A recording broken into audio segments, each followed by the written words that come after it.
akkor betekintést nyerünk, egész közel repülünk a Phoenixi házak mellett, mivel ez Arizonának a fővárosa, és itt nagyon meleg az időjárás.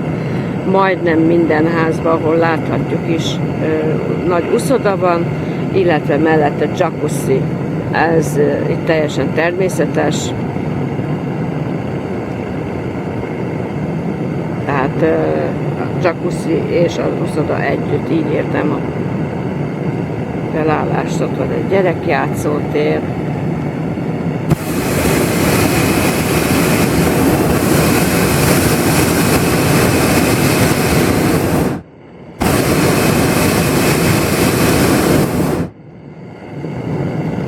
Tehát most itt sorra szépen közelről bekukkantunk a házakba.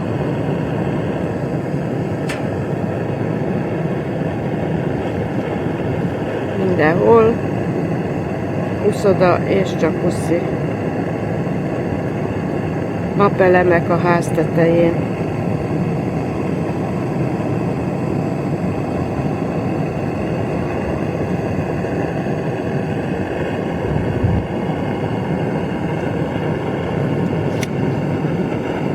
Start thinking going on. Start working right on. And we're heading that way. That's what time it's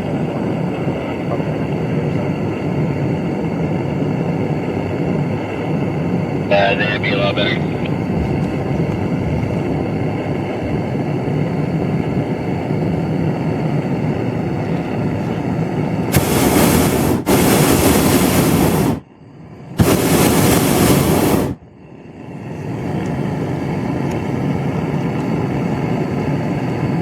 So he's updating you with the wind information? Yeah, he's telling me what it's doing, and a little faster than I want to be. We'll end up getting to the other side of the road over here a little too quick, so once we slow down, we'll be a few